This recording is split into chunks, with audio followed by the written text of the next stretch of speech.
মাঝে বেঁচে থাকি, হাসি কাঁদি।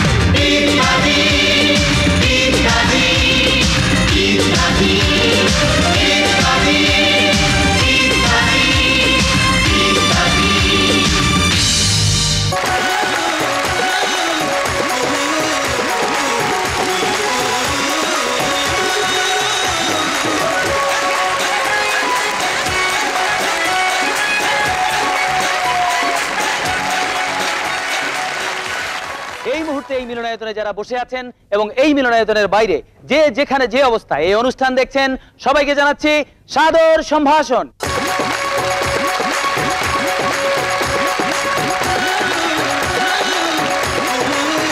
প্রীতি নিন, শুভেচ্ছা নিন। চিরকালই কাল নিয়ে একটি দ্বন্দ্ব চলে আসছে এবং সেই দ্বন্দ্বটি হচ্ছে এ কাল এবং সে কাল নিয়ে। কাল যেমন বদলায় ঠিক তেমনি কালের সঙ্গে বদলায় অনেক কিছুই, আমাদের আচার আচরণ, ধ্যান ধারণা, রীতিনীতি ইত্যাদি। এর কিছু কিছু আমাদের করে অত্যন্ত আনন্দিত, আবার কিছু কিছু করে তোলে চিন্তিত। আমাদের আজকের শুরুর পর্বটি এই বিষয় নিয়েই গ্রন্থিত। স্লেট পেন্সিল বই হাতে স্কুলে যায় রোজ প্রাতে। সেকালের শিশুরা এভাবেই একটি স্লেট পেন্সিল সাথে একটি বা দুটি বই নিয়ে নিজেরা স্কুলে যেত পায়ে হেঁটে। আর একালে বইয়ের ব্যাগের ভারে খোকা চলতে পারে না রে। এভাবে বই খাতার ভারে শিশু প্রায় কুঁজো হয়ে স্কুলে যায়। বই হয়তো 4টি, সঙ্গে খাতা 20টি, আর তার নিরাপত্তার জন্য সাথে যান অভিভাবক। সেকালের কেশবতী। মেঘ বরণ দীঘল কেশ, কন্যা পাগল করল দেশ। এই ছিল সেকালের কেশবতীর বর্ণনা। দীর্ঘ কালো চুলের আদর এবং কদর ছিল বলেই বিয়ের কনের জন্যও এটা ছিল বাড়তি যোগ্যতা। একালের কেশবতী। কন্যার মাথায় এমন চুল, পুরুষ ভেবে হয় রে ভুল।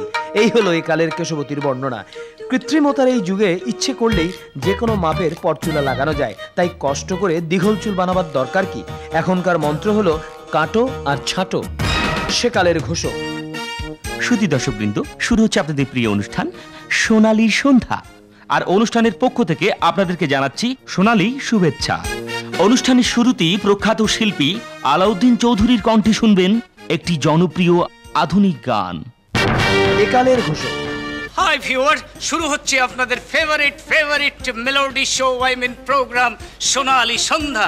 এই গোল্ডেন ইভিনিং এ আপনাদের জন্য রয়েছে আমাদের অনুষ্ঠানের পক্ষ থেকে love and lot of love. আজকের এই অনুষ্ঠানে যিনি সং প্রেজেন্ট করবেন তার নাম দ্য ড্রিম বয় সালাউদ্দিন চৌধুরী। এ জাতীয় বাংলা ইংরেজির খিচুড়ি পাকানো ঘোষণার কারণ কি? বাংলা জানার অভাব, বিদেশের প্রভাব, নাকি অনুকরণের প্রাদুর্ভাব? সেকালের ঘোষ। আপনার বিল পাস। বাহ, কি বলে যে আপনাকে ধন্যবাদ দিব। এটা তো আমার কর্তব্য। আপনার জন্য একটা জিনিস আনছি। কি এটা? কাঁঠাল। এসবের কি দরকার ছিল? না, কিনা তো আনি নাই, আমার গাছের কাঁঠাল। আপনি অমত করবেন না। নেন। একালের ঘোষ। ভাইজান, আমার কাজটা কি ধরেছেন? ধরার ব্যবস্থা করেছেন? হ্যাঁ, আজকে একদম তৈরি হয়ে এসেছি। পুরো আছে তো? ভাইজান গুনে নেন, গুনে নেন। গোনার দরকার নেই। বুঝতেই তো পারছেন, একা তো আর খেতে পারি না, অনেককে দিতে হবে। যান, কাল আসবেন। ভাইজান, কালকে আমার কাজটা হয়ে যাবে তো? হবে না মানে? মাল পেয়ে গেছি, এখন এটাই তো আমার কাজ। অনেক কিছুই এখন আগের মতো নেই মানুষের স্বভাবও।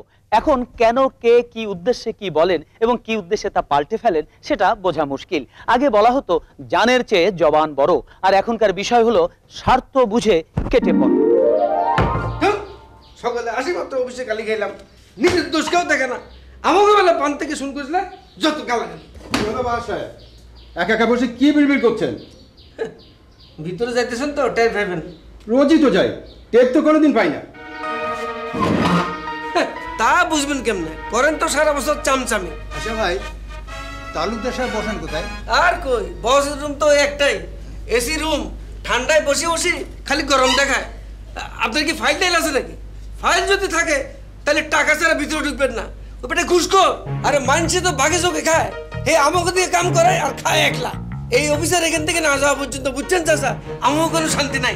আপনারও টাকা ছাড়া কোনো কাম করে যেতেন না। কিন্তু এই 2 নম্বর মানুষের লোকে আপনি কি দরকার চাচা? আমি ওর বাবা। আপনি কি করেন? আমি কিছু করি না। খুব সুন্দর, খুব ভালো। আপনি এই বললো আমার ছেলে খারাপ, এই বলল আমার ছেলে খুব ভালো মানুষ, তাহলে যে লোক বলল এই মানুষটি কেমন? সত্যি মানুষ চেনা দেয়, তাই বলে অন্য সব কিছুই কি চেনা যায়? এই চেনার জন্য কেউ যদি বের করেন অদ্ভুত কোনো উপায়, তবে তাকে কি বোকা বলা যায়? এই যে ভাই, আপনি এই কাঠের দোকানে কি করেন? কাঠ বেশি। আপনি বেচবেন কাঠ? দোকানটা কাঠ? দোকানটা আমার চাচাই কইছে রাস্তাঘাটে ঘোরাফেরি না করে আমার দোকানে বয়। তা মনে করছিলাম আপনার লোকে দেখাইব না, ঠিকই আয় পড়ছে। তা আপনি কাঠ বেচবেন, কোনটা কি কাঠ মানুষে জিগাইলে কইতে পারবেন? মাইন্সের যাতে জিগাইতে না হয় সেই ব্যবস্থা আমি করছি। দেখলেই বুঝবার পারবো কোনটা কি কাঠ, কোন লাগবো না। কেমনে? ওই যে দেখেন আম, আম ঝুলায় রাখছেন দেখতাছি, এটার মানে কি?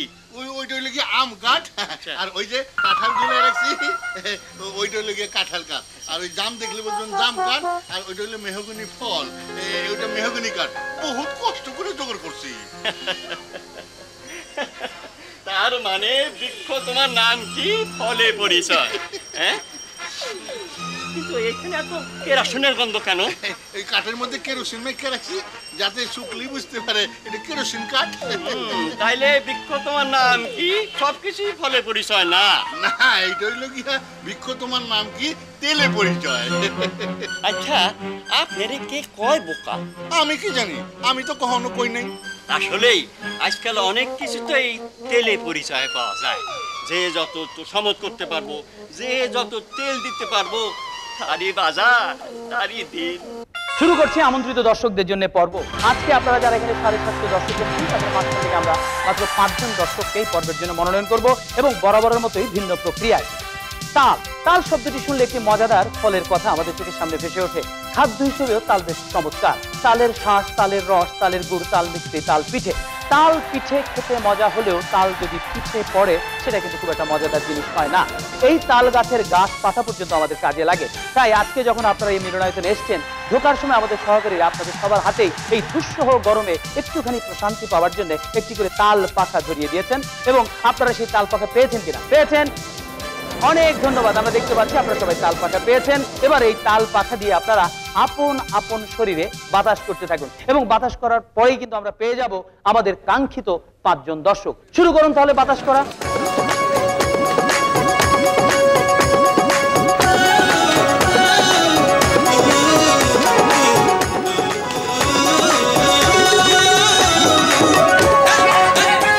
এবারে বাতাস করা থামান। যারা বাতাস করছিলেন এবার আপন আপন পাখার দিকে তাকান। এখানে মাত্র 5টি পাখায় লেখা রয়েছে গরমকালের পরম সখা, হালের সাথী তালের পাখা। কার কার পাখায় কথাগুলো লেখা আছে? দাঁড়িয়ে যান। হ্যাঁ, আমি দেখতে পাচ্ছি ওখানে একজন দাঁড়িয়েছেন, ঠিক তার পেছনে দাঁড়িয়েছেন একজন পুরুষ, তার পাশে আরেকজন মহিলা, তাদের পেছনে দাঁড়িয়েছেন আরেকজন পুরুষ। ওই কর্নারে আমরা দেখতে পাচ্ছি একজন পুরুষ দাঁড়িয়েছেন। আমরা 3 জন পুরুষ ও 2 জন মহিলা পেলাম। আসুন আপনারা, আসুন আসুন। এবার আমরা শুরু করবো আমাদের দ্বিতীয় পর্ব। এতক্ষণ আপনারা বেশ তাল পাতা দিয়ে অর্থাৎ তাল পাখা দিয়ে বাতাস করছিলেন। তাল পাতা যে শুধু পাখা তৈরির কাজে ব্যবহৃত হয় তা নয়, এই তাল পাতা ছিল একসময় কাগজের বিকল্প। আজকে আমরা কাগজ, কলম, টাইপরাইটার, কম্পিউটারের যুগে এসে ফিরে যাব সেই প্রাচীন আমলে, যখন মানুষ তাল পাতায় লিখত, অর্থাৎ বাঁশের কঞ্চি চোখা করে বানানো কলম, এবং সেই কলম কালিতে চুবিয়ে তাল পাতায় লেখা হতো। আপনাদের সামনে দেখতে পাচ্ছেন প্রস্তুত রয়েছে তাল পাতা, এবং রয়েছে কালি, এবং বাঁশের কঞ্চিতে চোখা করা কলম। আপনাদের যে কাজটি করতে হবে তা হচ্ছে এই বাঁশের কঞ্চির কলম দিয়ে এই তাল পাতায় বাংলা বর্ণমালা লিখতে হবে।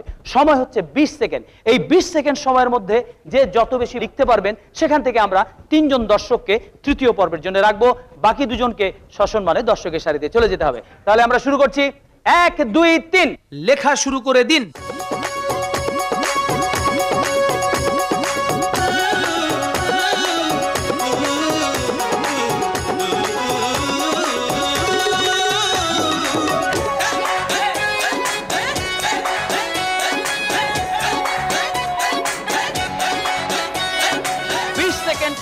লেখা বন্ধ করুন। হ্যাঁ, এবার আমরা দেখবো কে কটি বর্ণমালা লিখেছেন। আপনার নাম বলুন। আমার নাম কাজী মুরাদ হোসেন। কাজী মুরাদ হোসেন, আপনি লিখেছেন কটি? 15টি। 15টি। বিলকিস বাড়ি বেলা। বিলকিস বাড়ি বেলা, আপনি লিখেছেন কটি? 15টি। 15টি লিখেছেন। হ্যাঁ, আমরা গুনে দেখলাম 15টি ঠিক আছে। আপনি কটি লিখেছেন? 14টি। 14টি লিখেছেন। আপনার নাম? জয়। সরওয়ার হোসেন। সৈয়দ সরওয়ার হোসেন। আপনি কটি লিখেছেন? হ্যাঁ 12টি লিখেছেন। সাদিয়া রহমান শিমুল কটি লিখেছেন? এখানে তিনজনই 15টি করে লিখেছেন, একজন 14টি, একজন 12টি। সুতরাং যারা কম লিখেছেন তাদেরকে দয়া করে দর্শকের আসনে চলে যেতে হবে। এই পর্বে অংশগ্রহণ করার জন্য আপনাদের অনেক অনেক ধন্যবাদ। এবারে শুরু করছি তৃতীয় পর্ব, এবং তৃতীয় পর্বের জন্য আমাদের মনোনীত হয়েছেন এই 3 জন দর্শক, তার মধ্যে 2 জন মহিলা, 1 জন পুরুষ। তবে এবারের পর্বেও রয়েছে তাল, তবে সেই তাল কিন্তু গাছের তাল নয়, ঢোলের বাদ্যের তাল। অর্থাৎ এই ঢোলের বাদ্যের তালের সঙ্গে তালে তাল মিলিয়ে তাল পাখার বাতাস দিতে দিতে আপনাদের নাচতে হবে। এই তাল কাটার এবং রাখার উপরে নির্ভর করবে আপনাদের সাফল্য এবং ব্যর্থতা। হবে প্রথম, দ্বিতীয় এবং তৃতীয়। তাহলে শুরু করুন। ঢুলিরা প্রস্তুত, আপনারা তাল পাখা নিয়ে প্রস্তুত হন। শুরু হোক বাদ্য বাজনা। চমৎকার নিতে যাচ্ছে, আমরা দেখতে পাচ্ছি অনেক জোরে বাজনা শুরু হয়েছে। অভিনব নৃত্য, তাল পাখা নৃত্য।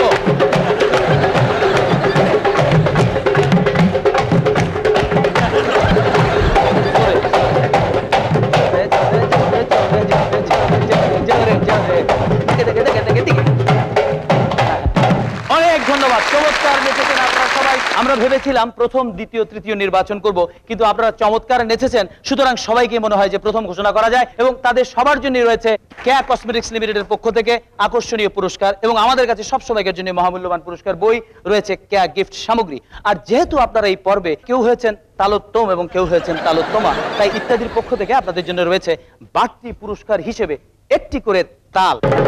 এদের সবার জন্য তালে তালে তালি।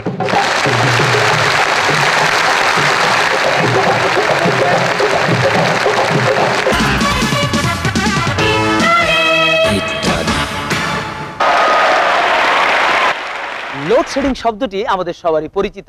লোডশেডিং হলে বা বিদ্যুৎ চলে গেলে আমাদের কষ্ট হয়, মেজাজ রুষ্ট হয়, বহু কিছু নষ্ট হয়। আবার বিদ্যুৎ এলে সবাই তুষ্ট হয়। এর বিপরীত চিত্রও কিন্তু রয়েছে। এত বাজার? আরে পুরো সপ্তাহের বাজার করেছি না। এই যে দেখো, দুধারি মুরগি কেটে এনেছি, আর এই যে বড় বড় 1 কেজি চিংড়ি, 2টা শোল মাছ, একটা বড় রুই মাছ। বাস বাস, আর বলতে হবে না। তো তুমি এমন করছো কেন? করছি কি সাধে? একটু আগে মাইকিং করে গেছে পুরো 1 দিন কারেন্ট থাকবে না, রাস্তায় কাজ হবে, তারপর আবার লোডশেডিং, ফ্রিজেও রাখতে পারবো না, এগুলো সব পচবে এখন। বলো কি? আচ্ছা শোনো, চিন্তা করে লাভ নেই, সব রান্না করে ফেলো। এত খাবার খাবে কে? আরে ওই যে আমার বন্ধুরা প্রায় তো দাওয়াত খেতে চায়, জিনিসগুলো যখন পচবেই সবাইকে ডাকি, বন্ধের দিন আছে, খেয়ে যাক। হ্যাঁ দোস্ত, খা, পেট ভরে খা, নিজের মতো করে খা। দোস্ত, এই ভাবির হাতে রান্নার জবাব নাই, এই জন্যই তো ওর বাসায় খেতে আসতে চাই। দোস্ত, এই রুই মাছের টুকরাগুলো বেশ বড়, মাছটা তাজা। ও খালি ভাবি না, তোর বাজারে রজুরি নাই।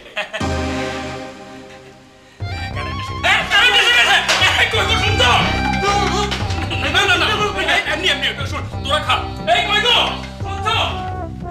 শুধু শুধু দাওয়াতটা কেন দিতে গেলে? আরে বাবা, তুমি তো বলেছে কারেন্ট থাকবে না। ওরা বললো বলেই তো বলেছি। এখানে কোনো কিছু ঠিক আছে নাকি? সকালে এক কথা, তো বিকালে আরেক কথা। ওহ, এতগুলো বাজার নষ্ট, 4-4টে মুরগি। কি করি বলো তো? ওখানে যাও, গিয়ে দেখো কিছু বাঁচাতে পারো কি না, ফ্রিজে রেখে খাওয়া যাবে। আমি আর দই মিষ্টি দিচ্ছি না, যাও যাও যাও। দোস্ত, এই যে দেখছি আস্ত রোস্ট, এটা খাবো কি করে? ও দোস্ত, খেতে কষ্ট হলে আমরা 5 জন মিলে ভাগ করে এটা খাই। ওগো শুনছো, এগুলো নিয়ে যা, ওরা খেতে পারবে না। নিয়ে যা। সমস্যা শুধু ঘরেই নয়, বাইরেও আছে। চলতে ফিরতে ঘুরতে সমস্যা প্রতি মুহূর্তে। আর এই সমস্যার আবর্তে ঘুরপাক খাচ্ছে বিদেশ ফেরত মামা, এবং তার জেরায় জেরবার হচ্ছেন ভাগ্নে। তুই কলার সিগারেট এখানে ফেলালি কেন? খাওয়া শেষ ফালাই দিলাম। আরে এটা কি ডাস্টবিন? আরে আমি একটা গুরুত্বপূর্ণ কথা বললাম, তুই হাসতাছস। হাসতাছি তোমার কথা শুনে। অনেকদিন পর বিদেশ থেকে আইছি তো, এখনো বাউটা বোঝো নাই। এখানে যে কোনটা ডাস্টবিন আর কোনটা ডাস্টবিন না, এটা বোঝা মুশকিল। আরে ময়লা ফেলার জন্য নির্দিষ্ট একটা জায়গা থাকে, সেটা তো ডাস্টবিন। বিদেশে কিছুক্ষণ পরপরই বিভিন্ন সাইজের ডাস্টবিন থাকে। মানুষ হাঁটতে হাঁটতে খাইতেছে, খাওয়া শেষে হাইটা গিয়া ডাস্টবিনে ময়লা ফেলতেছে। বুঝলাম, আমগো হেন ডাস্টবিন আছে, তার নমুনা তোমার আমি দেখাই। আহ, এই যে এই যে হইলো ডাস্টবিন। এই ডাস্টবিন থাকতো এই ময়লা গেলে আমরা এমনি বাইরে ফেলাই। আসলে তখন কোনো কমন সেন্স নাই। এইটা ঠিকই কইছো, আমগো সব কিছু আনকমন সেন্স, পৃথিবীর কোথাও পাইবা না। আচ্ছা এই যে ট্রাফিক পুলিশ মুখে মুখোশ পড়ছে কারণটা কি রে? ঢাকা সিটি দুনিয়ার মধ্যে সবচেয়ে পলিউশনের রাজা। ট্রাক বাস বেবি কালো ধোঁয়ায় বাতাস দূষিত। সেটা তো বুঝতেই পারতেছি, কিন্তু ট্রাফিক পুলিশের কাম কি নিজেরা রক্ষা করা না এইসবের হাত থেকে পাবলিকের বাঁচানো? কথায় আছে আপনি বাঁচলে বাপের নাম, পাবলিক তো পরে। কিন্তু নিজের নাক মুখ বন্ধ না কইরা গাড়ি ঘোড়ার কালো ধোঁয়া বন্ধ করে নিতে পারে? ওই আনফিট গাড়ি রাস্তায় চলে কেমনে? যান চলাচলের আইন নাই? আইন আছে, আইন ভাঙ্গার ফাইনও আছে, কিন্তু এগুলি দেহাই বেকাটা আর শোনেই বেকাটা। শোনাইতে জানলেই শোনে, আরে বিদেশের মানুষ শোনে কেমনে? আসলে সব কিছুর জন্য সিস্টেম দরকার। এই যে আমি তো এই দেশের মানুষ, কিন্তু বিদেশে যখন গাড়ি চালাই নিয়ম মাইনেই চালাই। রাত 2টার সময় গাড়ি চালাতেছি, রাস্তাঘাট ফাঁকা, ট্রাফিক পুলিশ নাই, অথচ থামানো সিগন্যাল দেখে একলা খাড়ায় থাকে। এইখানে আবার রাত 2টার সময় একলা খাড়াইলে সন্দেহজনক গতিবিধির কেসে পড়বা। চল চল। আর কই যাও? আরে বাড়ি ফিরা চল। মামু তোমার মনে মেজাজ বিগড়াইছে? এইসব দেখলে আরো কি যে বিগড়াইবো। আমার কোমর বিগড়াইছে। নিজের চোখলায় নিজেই পড়লি, বুঝছস? ময়লা ফেললে রাস্তায় এমনি করেই পস্তায়। শিখলাম। এবারে গান। যে শিল্পী এই গানটি পরিবেশন করবেন তিনি আপনাদের সবারই পরিচিত এবং বাংলাদেশ টেলিভিশনের পর্দায় যার প্রথম উপস্থিতি ছিল এই অনুষ্ঠানের মাধ্যমেই, অর্থাৎ রিটার্ন টিকেট খ্যাত শিল্পী মমতাজ। আর এবারেও তার গানটি লিখেছেন স্বনাম খ্যাত গীতিকার মোহাম্মদ রফিকুজ্জামান এবং সুর করেছেন আলী আকবর রূপু।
আশা করি এই মরমী গানটি আপনাদের ভালো লেগেছে।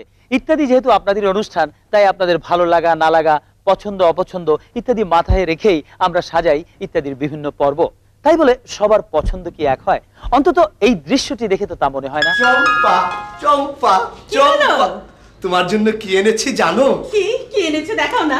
কি সুন্দর শাড়ি, দেখো দেখো। ওর সাত ভাই চম্পা জাগো রে জাগো রে।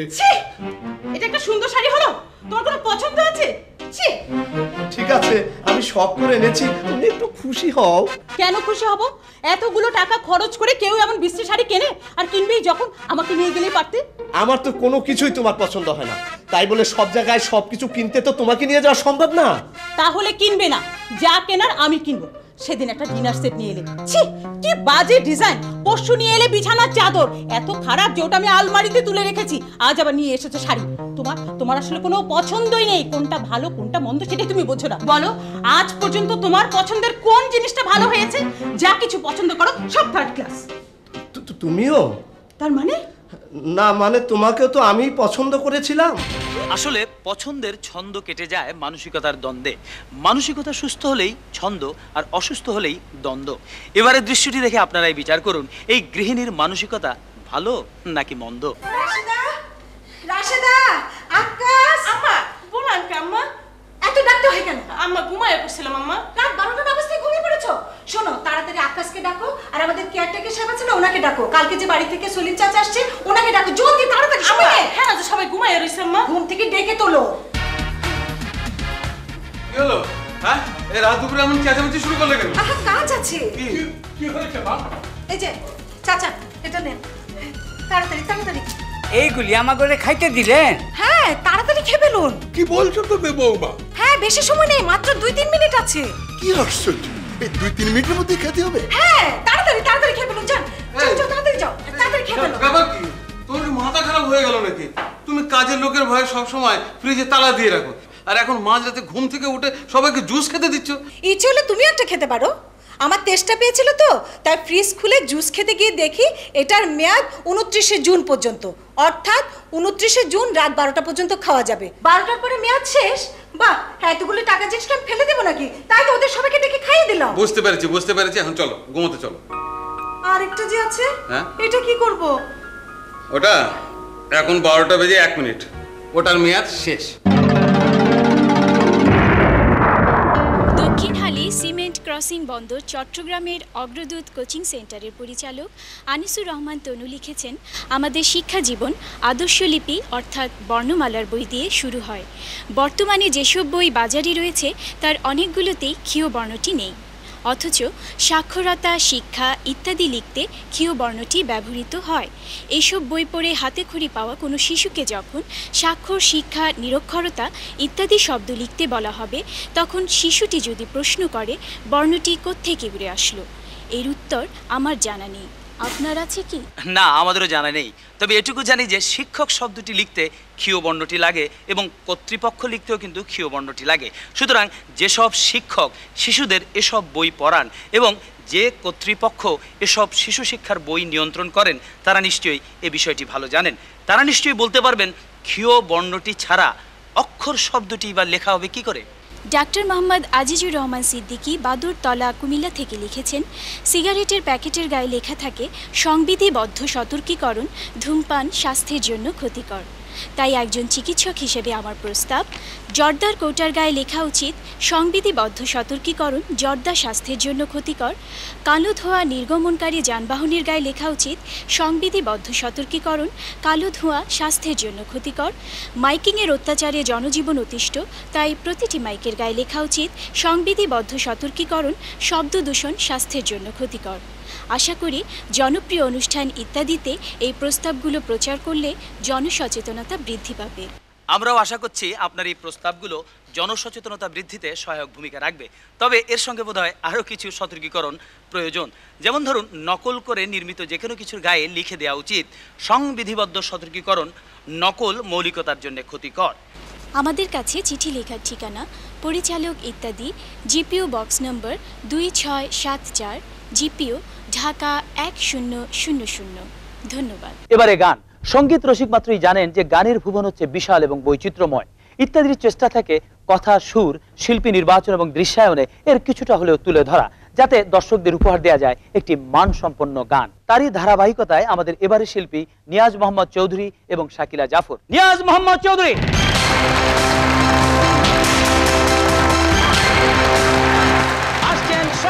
জাফর।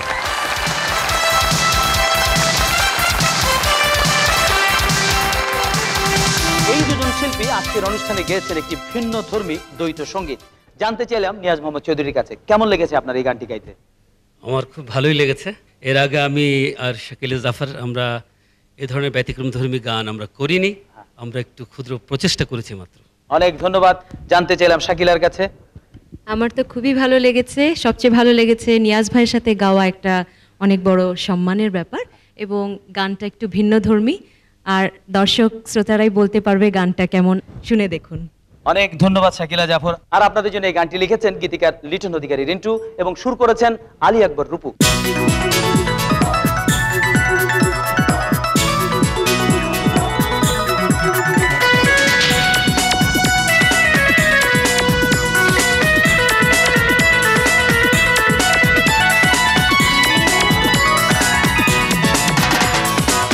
কখনো কখনো একটি কথায় কত কিছু ঘটে যায়, কখনো কখনো একটি কথায় কত মন বদলায়।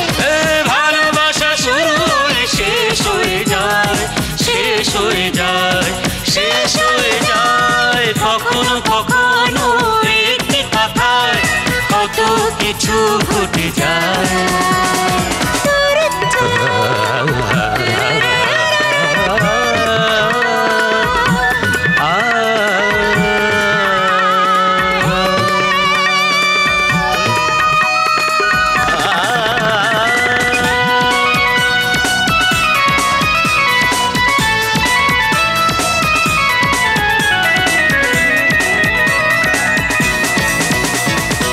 অনেক দিনে ভালোবাসায় গড়া মনের ঘর ভেঙে চুড়ে ফেলতে পারে একটি কথার ঝড়। অনেক দিনে ভালোবাসায় গড়া মনের ঘর ভেঙে চুড়ে ফেলতে পারে একটি কথার ঝড়। আবার মনের ব্যবধান হতে পারে সমাধান একটি মিষ্টি কথা। ভালোবাসা শুরু হয়ে শেষ হয়ে যায়, শেষ হয়ে যায় একটি কথায়। কখনো কখনো একটি কথায় কত কিছু ঘটে যায়।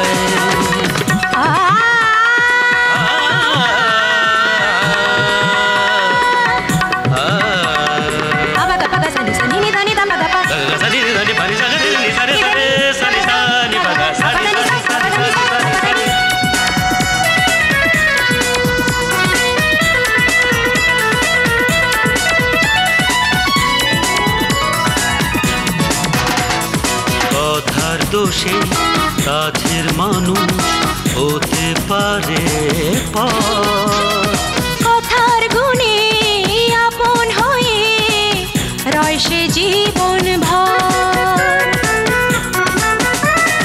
কথার দোষে কাছের মানুষ হতে পারে পর, কথার গুণে আপন হয়ে রয় সে জীবন ভর।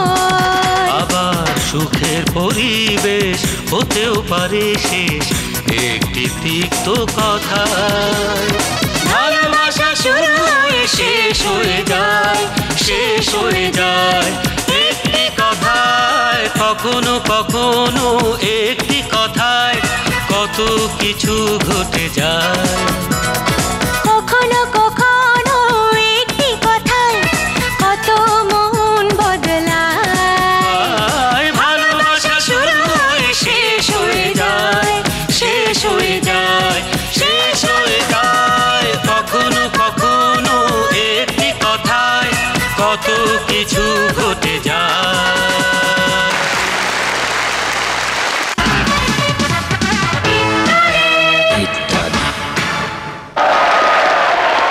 বড় সাহেব কথা বলছেন ফোনে। তার সেই ফোনের কথা শুনে সামনে বসা সহজ সরল লোকটি হতবাক।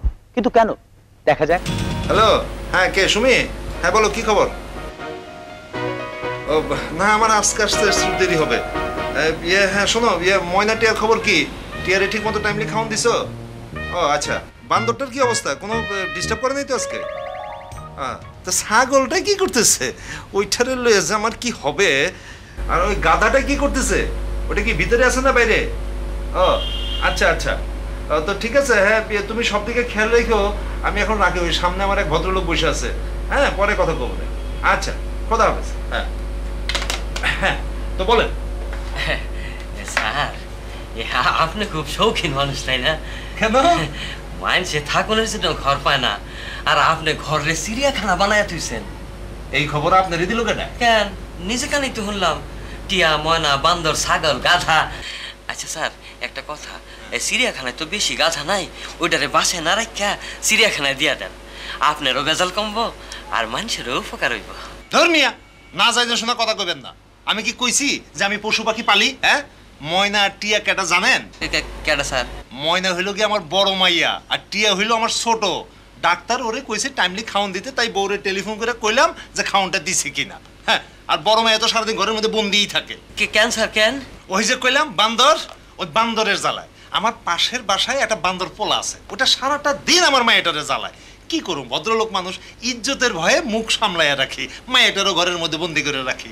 আর ছাগল ওইটা হলো কি আমার শালা, খায় দায় ঘুমায়, বেকার, কোনো কাম করেও না, কোনো কাম বোঝেও না। আর গাধা ওইটা আমার একমাত্র পোলা। হ্যাঁ, কেমনে যে এরকম একটা সিধা পোলা আমার ঘরে হয়েছে আমি বুঝতেই পারি না। ওটা যতক্ষণ ঘরের মধ্যে থাকে আমি একটু শান্তিতে থাকি, ঘরের বাইরে গেলেই দুশ্চিন্তা। তাই বউরে টেলিফোন করে জিগাইলাম যে গাধাটা মানে আমার পোলাটা ঘরের ভিতরে আছে না ঘরের বাইরে আছে। তবু স্যার আপনি বড় শান্তিতে আছেন। কেমনে? আপনার পোলাটা গাধা না হইয়া যদি বাঘা হইতো, তাহলে ঘরে বাইরে দুই জায়গায় আপনি অশান্তিতে থাকতেন।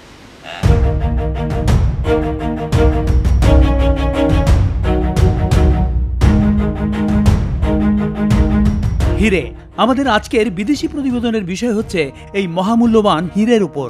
ইউরোপের কেন্দ্রবিন্দুতে অবস্থিত একটি প্রাচীন ও ঐতিহ্যবাহী দেশ হচ্ছে বেলজিয়াম। ফ্রান্স এবং নেদারল্যান্ডসের প্রায় মাঝখানে অবস্থিত এই দেশের দ্বিতীয় বৃহত্তম শহর হচ্ছে অ্যান্টওয়ার্প, ইউরোপের অন্যতম বৃহৎ বন্দর নগরী। এই শহরটিকে বলা হয় ল্যান্ড অফ ডায়মন্ড, কারণ এই অ্যান্টওয়ার্পে রয়েছে বিশ্বের সর্ববৃহৎ ডায়মন্ড সেন্টার, এবং এ কারণেই অ্যান্টওয়ার্প হচ্ছে পৃথিবীর সবচেয়ে বড় ট্রেড সেন্টার। দর্শক মন্ডলী, কথা বলছি বেলজিয়াম থেকে। আমি এখন দাঁড়িয়ে আছি বেলজিয়ামের ব্রাসেলস থেকে 40 কিলোমিটার দূরে অ্যান্টওয়ার্প বলে একটি সিটিতে। এটিকে বলা হয় ওয়ার্ল্ডের ডায়মন্ড সিটি, অর্থাৎ ওয়ার্ল্ড ডায়মন্ড সিটি। আমি দাঁড়িয়ে আছি ডায়মন্ড ল্যান্ডের সামনে। আজকে আমরা ইত্যাদি দর্শকদেরকে দেখাবো পৃথিবীর বিভিন্ন দেশ থেকে এই অ্যান্টওয়ার্প সিটিতে বিভিন্ন ধরনের হীরক খণ্ড এসে থাকে, এবং এখানে এগুলোকে কেটে রিফাইন করা হয় এবং বিভিন্ন ধরনের আকৃতি দেওয়া হয়। আমরা ইত্যাদি দর্শকদেরকে এবার দেখাবো কিভাবে এই হীরের খণ্ডগুলিকে কাটা হয় এবং বিভিন্ন ধরনের অলংকার তৈরি করা হয়। প্রতিদিন 30,000-এরও অধিক লোক এই অ্যান্টওয়ার্প সিটির বিভিন্ন ডায়মন্ড কারখানায় কাজ করেন। অসমতল বা রাফ হীরের খণ্ডকে এখানে বিভিন্ন প্রক্রিয়ার মাধ্যমে বিশোধন করে নিখুঁত করা হয়, দেয়া হয় আকাঙ্ক্ষিত আকৃতি। এই হীরের কারণেই অ্যান্টওয়ার্পে রয়েছে 1500-এরও অধিক ডায়মন্ড ফার্ম, 325টি ডায়মন্ড ওয়ার্কশপ, রয়েছে 1000-এরও বেশি ট্রেড অফিস। এখানে হীরে পরীক্ষা নিরীক্ষা করার জন্য ব্যবহার করা হয় উন্নত কম্পিউটার প্রযুক্তি, কাটার জন্য ব্যবহার করা হয় লেজার রশি ও অটোমেটিক কাটিং মেশিন। সারা বিশ্বের হীরের প্রায় 85%-ই বাণিজ্য নিয়ন্ত্রিত হয় এই অ্যান্টওয়ার্প ডায়মন্ড সিটি থেকে। হীরে যে শুধু অলংকার বা শখের বশেই মানুষ কেনেন তা নয়, উৎপাদিত হীরের 50% ব্যবহৃত হয় বিভিন্ন শিল্পে, যেমন গাড়ির কাঁচ ও অন্যান্য কাজে, মেডিকেল ও ইলেকট্রনিক যন্ত্রপাতিতে, ড্রিল মেশিন সহ মহাকাশযানে হীরে অত্যন্ত প্রয়োজন। পৃথিবীর বিভিন্ন দেশের রাজা, রানী ও বিশেষ ব্যক্তিদের হীরের গহনা, মুকুট ও অন্যান্য অলংকার এখান থেকেই সংগ্রহ করা হয়। বিশ্বের বিভিন্ন দেশ থেকে ধনাঢ্য ব্যক্তিরাও এখানে আসেন তাদের শখের হীরের অলংকার কেনার জন্য, হীরের অজানা তথ্য জানার জন্য এবং এই মহামূল্যবান বস্তুটিকে দেখার জন্য প্রতিদিন হাজার হাজার পর্যটকও আসেন এই অ্যান্টওয়ার্প সিটিতে। ঘুরে যান ডায়মন্ড ল্যান্ডে। হীরের এইসব অলংকার কেউ পরে আনন্দ পান, কেউ দেখে আনন্দ পান, আর কেউ বা অবাক হন এর মূল্য শুনে। সবাইকে অনেক অনেক প্রীতি ও শুভেচ্ছা জানিয়ে এই ওয়ার্ল্ড ডায়মন্ড সিটি অ্যান্টওয়ার্পেন থেকে বিদায় নিচ্ছি। বিদেশ থেকে এবারে স্বদেশে আসা যাক। সাহেব এবং বিবি বসে দেখছেন টিভি। বাড়ির কাজের মেয়ে সেই টিভির দিকে চেয়ে অবাক হয়, কিন্তু কারণটা কি? কই গো, তোমার দৃশ্য এখন আসছে না কেন? নাটক তো প্রায় অর্ধেক শেষ। এই তো এখনই এসে পড়বে। এই যে এসে গেছে।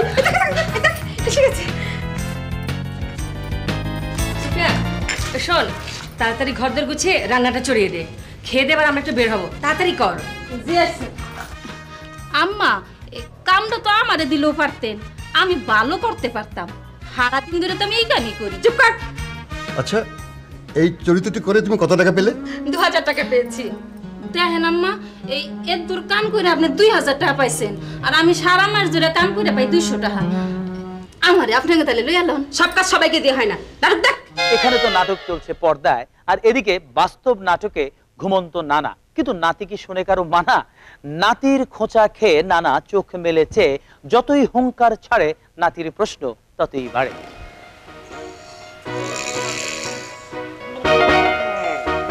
নানা, ও নানা, ঘুমাইছো নাকি? নানা, আরে একটু উঠো না, জরুরি আলাপ আছে। নানা, ও নানা। কি শুরু করলি? গরমের দিনে দুপুরে একটু শান্তিতে ঘুমাবো তুমি না? আমিও তো ঘুমাই নাই, মানে ঘুমাইতে পারতাছি না। মাথার মধ্যে কয়টা প্রশ্ন এসে বহুত চালাইতাছে। প্রশ্ন? আবারও প্রশ্ন?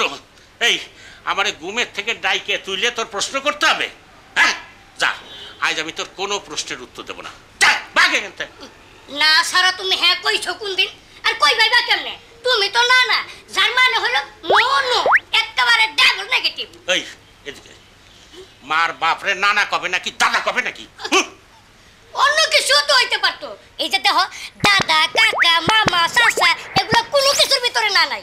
কিন্তু তোমার ডাকতে গেলেই পরপর 2 বার না ডাকতে হয়। কেন না না হয়ে শব্দটা হ্যাঁ হ্যাঁ হইতে পারতো না? হ্যাঁ না, হ্যাঁ হ্যাঁ, আমরে তুই হ্যাঁ হ্যাঁ করে ডাকবি? হ্যাঁ, ডবল পজিটিভ, হ্যাঁ হ্যাঁ, নো না না। দেখ, তোমার কারণে আমার প্রশ্নটা মাথায় এসেছে। ওই যে সকালে তুমি কইছিলা আমার মাথাটা নেড়া করতে, তখন থেকেই প্রশ্নটা মাথায় ঘুরতাছে। কি প্রশ্ন? ওই যে কথায় আছে না, নেড়া একবারই বেল তোলা যায়, এত কিছু তুই বেল তোলার কথাটা কইলো কেন? একবার বেল পরে নেড়া মাথাটা ফাটলে দ্বিতীয়বার আর কেউ যায় না, এর জন্য। খালি কি বেল পড়লেই মাথা ফাটে? আরে এইটা তো নারিকেল তলাও হইতে পারতো, তাল তলাও হইতে পারতো। বেল গাছের চাইতে তাল নারিকেল গাছের উচ্চতাও বেশি। তাছাড়া ধরো, একটা নারিকেল যদি নেড়া মাথায় খাড়া হইয়া পড়ে, কি অবস্থাটা চিন্তা করছো? তাইলে কি ওই নেড়া কি আর দ্বিতীয়বার নারিকেল তোলা যাইবো? একটু চিন্তা করো না। নাই ওই সব ফালতু চিন্তা তুই কর। এতদিন ধরে একটা কথা চলে আসতেছে, তোর কথায় কি সেই কথা পাল্টাইতে হবে? তোমরা তো কিছুই পাল্টাইতে চাও না। তোর কথা বলার মাত্রা কিন্তু দিন দিন বাড়িয়ে যেতেছে। তুই অতিরিক্ত কথা কইস, শুনিস নাই যে অতিরিক্ত কোনো জিনিসই ভালো না? এই কথাটাও ঠিক না। না ওই যে তোমার খালাতো ভাইয়ের পোলা আমার শরাফত মামা প্রমোশন পাইয়া অতিরিক্ত পরিচালক হইছে, সেটা কি খারাপ?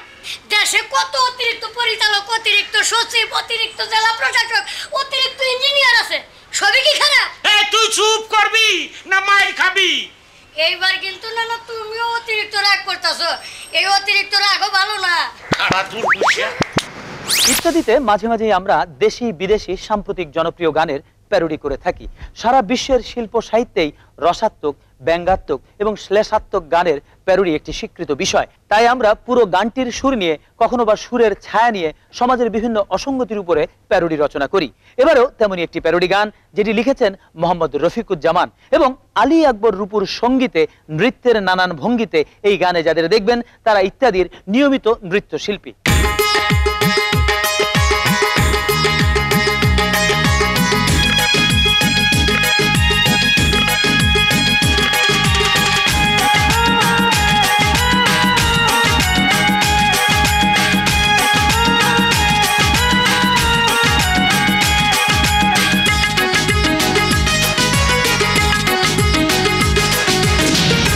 সারাক্ষণ রে বিধি, তুই তো মহাজন রে বিধি, আমি সাধারণ রে বিধি, আর যে আমার শোন রে বিধি, প্রাণে সবার শান্তি এনে দে, হিংসার উপর পর্দা টেনে দে।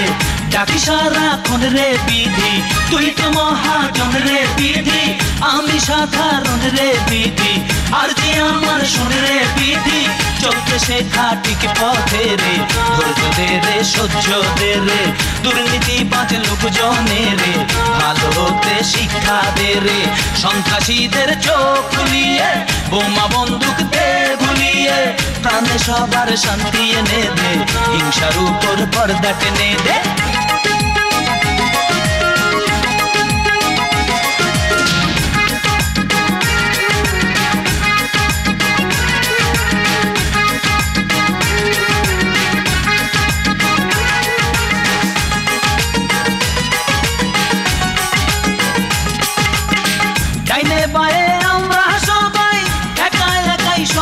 পেতে চাই সামনে পিছে ঊর্ধ্বে নিচে আমরা যেন কেউ সুখে নাই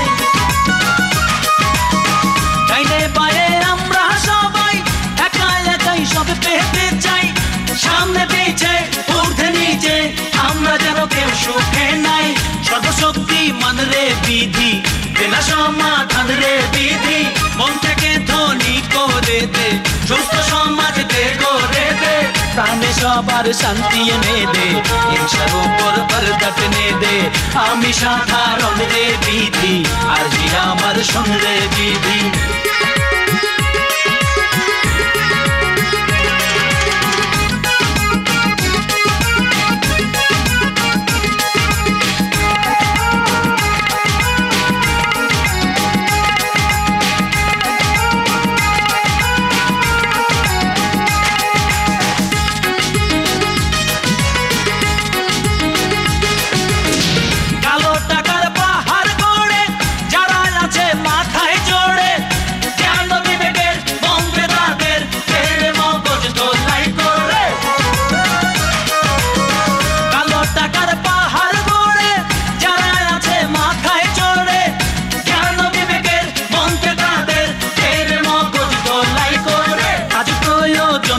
বিধি একমতে এক মন রে বিধি সব ফেরাবে দেখ করে দে ধন ধান্যে দেশ ভরে দে প্রাণে সবার শান্তি এনে দে হিংসার উপর পর্দা টেনে দে আমি সাধারণ রে বিধি আর জি আমার শোন রে বিধি দর্শক মণ্ডলী 1995 সালের 29শে সেপ্টেম্বর প্রচারিত ইত্যাদিতে আমরা পটুয়াখালীর বাউফলের ধুলিয়া গ্রামের মোতালেবের উপর একটি প্রতিবেদন প্রচার করেছিলাম। ক্ষুধা ও অভাবের তাড়নায় 5 বছর বয়সে বাড়ি থেকে পালিয়ে যায় মোতালিব। এরপর একজন ডাচ ভদ্রলোক তাকে হল্যান্ড নিয়ে গিয়ে পুত্রস্নেহে লালন করেন। এভাবে হল্যান্ডে মোতালেবের 17টি বছর কেটে যায়।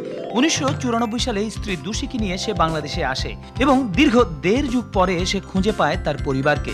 মোতালেবের পরিবারকে খুঁজে পাওয়ার ঘটনাটি আমাদের দেশে এবং বিদেশে বেশ চাঞ্চল্যের সৃষ্টি করে। দেশের বিভিন্ন জাতীয় দৈনিক এবং সাপ্তাহিকে বিষয়টি বেশ গুরুত্বের সঙ্গে প্রকাশিত হয়। হল্যান্ডের টিভিতেও তার একাধিক সাক্ষাৎকার প্রচারিত হয়। Ze zijn hier, Motalib, zijn vriendin Ingrid en zijn adoptieouders. Hoi. সম্প্রতি প্রকাশিত রিডার ডাইজেস্ট ম্যাগাজিনেও এ প্রসঙ্গে একটি প্রচ্ছদ প্রতিবেদন প্রকাশ করে। ইত্যাদি অনুষ্ঠানে দেয়া সাক্ষাৎকারে মোতালেব বলেছিল সে শুধু তার পরিবারই নয় তার গ্রামের উন্নয়নের জন্যও কিছু করতে চায়। আমরা গত 10ই মে ইত্যাদি টিম নিয়ে বাউফলের কালেশ্বরী ইউনিয়নে গিয়েছিলাম মোতালেবের এই কার্যক্রম দেখার জন্য। দীর্ঘ এই কবছরে মোতালেব ও তার স্ত্রী দুশি মিলে তাদের গ্রামের উন্নয়নের জন্য বিভিন্ন কল্যাণমুখী কর্মকাণ্ড করে চলেছে। অক্লান্ত পরিশ্রম করে তারা গড়ে তুলেছে স্লোব নামে একটি বেসরকারি উন্নয়নমূলক প্রতিষ্ঠান। বাউফল থানার কালেশ্বর ইউনিয়নে যারা আনুষ্ঠানিক কার্যক্রম শুরু হয় 1997 সালে। নিভৃত পল্লীতে স্থাপিত এই প্রতিষ্ঠানে রয়েছে একটি ট্রেনিং সেন্টার যেখানে গ্রামের উৎসাহী মহিলা ও পুরুষদের প্রশিক্ষণ দিয়ে দক্ষ কর্মী তৈরি করা হয়। মোতালেব তার এই প্রতিষ্ঠানের মাধ্যমে প্রথমেই স্বাস্থ্য সচেতনতা, নিষ্কাশন এবং বিশুদ্ধ পানি সরবরাহের জন্য কার্যক্রম শুরু করে। স্লোবের মাধ্যমে মোতালেব গ্রামে 200টি গভীর নলকূপ, 200টি যৌথ ল্যাট্রিন ও 800টি একক ল্যাট্রিন স্থাপন করেছে। একটি গভীর নলকূপ বসানোর জন্য যেখানে প্রায় 30-40 হাজার টাকা এবং যৌথ ল্যাট্রিন তৈরিতে যেখানে খরচ হয় 3600 টাকা, সেখানে মোতালেবের এই প্রতিষ্ঠান মাত্র 6000 টাকার বিনিময়ে গভীর নলকূপ ও যৌথ ল্যাট্রিন স্থাপন করে দিচ্ছে। এছাড়াও স্বাস্থ্য শিক্ষা দেওয়া হয়েছে গ্রামের 2000 পরিবারকে। এই কার্যক্রমের ফলে এলাকায় ডায়রিয়া ও অন্যান্য পানিবাহিত রোগের প্রকোপ কমে গেছে অনেকখানি। আগে আমরা নদীর পানি খাইতাম, নদীর পানি খাইতে আমাদের অসুখ ছিল। শেষে মোতালের সময় আমাদের একটা টিউবওয়েল দিয়েছে, অন্তত 20-25 বাড়িতে এই পানি নিয়ে খাইতেছে। এখন আমাদের ডায়রিয়া থেকে খুব আমরা শান্তি পাইতেছি। গ্রামের দরিদ্র মানুষদের জীবিকা নির্বাহের জন্য মোতালেব তার এই প্রতিষ্ঠানের মাধ্যমে 13টি পোল্ট্রি ফার্ম করে দিয়েছে এবং তার সহযোগী প্রতিষ্ঠানের মাধ্যমে 2000 ও 5000 টাকা করে 13 লক্ষ টাকা মানুষকে ঋণ দিয়েছে। 2000 সালের এপ্রিল মাসে মোতালেব তার এই প্রতিষ্ঠানের মাধ্যমে শুরু করেন একটি এতিমখানা, যেখানে এখন 5 থেকে 9 বছর বয়সী 18 জন এতিম বালক বালিকা রয়েছে। এরা সবাই স্থানীয় প্রাইমারি স্কুলে লেখাপড়া করছে। বর্তমানে স্লোবের মাধ্যমে মোতালেব এই গ্রামে নির্মাণ করছেন মা ও শিশু স্বাস্থ্য ক্লিনিক। ভবিষ্যতে এখানে মা ও শিশুকে চিকিৎসা সুবিধা দেওয়া হবে। মোতালেব এখানে হাসপাতাল দিয়েছে, আমাকে বরিশাল ঢাকা যাওয়া লাগবে না, আমাকে তো উপশম হইবে। মোতালেব, আপনি তো আমরা দেখলাম এই গ্রামে অনেকগুলো কার্যক্রম করেছেন, তো এর মধ্যে কোন কাজটি করতে আপনার বেশি ভালো লেগেছে বা আপনি বেশি আনন্দ পেয়েছেন? সবচেয়ে ভালো লাগছে আমার এতিমখানা করা। আচ্ছা আচ্ছা আচ্ছা, কেন? আমি ছিলাম একজন টোকায়ের মতো। আমি ঘুমাইছি রাস্তাঘাটে, আমি ঘুমাইছি সড়কঘাটে। এই জন্য আমি জানি যে বাচ্চারা যা রাস্তাঘাটে ঘুমায়, রাস্তাঘাটে যারা এতিম থাকে, হ্যাঁ যারা এতিম থাকে, ওরা কী ধরনের কষ্ট করে এটা আমি বুঝি। এই জন্য আমি এই এতিমখানাটা, মানে ওটা একটা আপনার স্বপ্ন ছিল। জি। এবার আমরা কথা বলবো মোতালেবের স্ত্রী দুশির সঙ্গে। আপনি তো হল্যান্ডে জন্মগ্রহণ করেছেন এবং বিদেশি পরিবেশে আপনি মানুষ হয়েছেন, বড় হয়েছেন। তো মোতালেবের সঙ্গে এই সুদূর পল্লীতে এসে কাজ করতে আপনার, অর্থাৎ এই গ্রামে এসে কাজ করতে আপনার কোনো অসুবিধা হয় না? না, কোনো অসুবিধা হয় না, কারণ এটা আমার হাজবেন্ডের দেশ, এটা আমার দেশ। আমার হাজবেন্ডের ফ্যামিলি, এটা আমার ফ্যামিলি। স্বামীর পরিবার আপনার পরিবার। হ্যাঁ, আমি তো মানুষের সাথে আমি কাজ করতে চাই। ও, মানুষের সঙ্গে কাজ করাটাই আপনার বড় এবং সেটাই আপনার আনন্দ। অনেক ধন্যবাদ আপনাকে দুশি। আচ্ছা মোতালেব, আপনার পারিবারিক অবস্থাতে যেটা আমরা আগে দেখেছিলাম যে আপনার পরিবারের অর্থনৈতিক অবস্থা খুবই খারাপ, এখন তারা কি সচ্ছল? এখন ওরা মোটামুটি একটু ভালো হয়েছে, কিন্তু একটা সমস্যাও আছে। কিরকম? মনে করেন ওরা চাই টাকা, আমি চাই কাজের মাধ্যমে, অর্থাৎ কাজ করে খাও, এই হচ্ছে আপনার উদ্দেশ্য। এই এত কোনো কার্যক্রম করতে তো প্রচুর অর্থের দরকার, যে এই অর্থের যোগানটা আপনি কিভাবে পাচ্ছেন? আমি অনেক কিছু সাহায্য পাচ্ছি ওই হল্যান্ডের ডোনারের কাছ থেকে, ডোনারদের কাছ থেকে। তারপর এলাকার লোক আমার ভালো সাহায্য করে, ভালো সিকিউরিটি আছে এলাকার লোকের মাধ্যমে। যে আপনার ভবিষ্যৎ পরিকল্পনা কি? আরও এতিমখানা করতে চাই এবং আমরা এইমাত্র একটা ক্লিনিক শুরু করছি। আচ্ছা আচ্ছা, মা এবং শিশুর জন্য। আপনাদেরকে অনেক অনেক ধন্যবাদ আমাদের অনুষ্ঠানের পক্ষ থেকে। দর্শক মণ্ডলী, মোতালেবের মতো কিংবা মোতালেবের চাইতে অনেক গুণ বেশি অর্থ, বিত্ত, ক্ষমতা সম্পন্ন মানুষ আমাদের দেশে অনেকই রয়েছেন। তাদের সবার যদি শুধুমাত্র নিজ নিজ গ্রামে গিয়ে এ ধরনের উন্নয়নমূলক কর্মকাণ্ড করার মানসিকতা থাকতো, প্রচেষ্টা থাকতো, তাহলে হয়তো শিক্ষা, স্বাস্থ্য, সম্পদে আমাদের দেশ এগিয়ে যেত অনেকখানি। অনেকেই হয়তো করছেন, কিন্তু যারা করছেন না, মোতালেবের এই কর্মকাণ্ড তাদের অনুপ্রাণিত করুক, এই কামনায় শেষ করছি আমাদের আজকের ইত্যাদি। খোদা হাফেজ।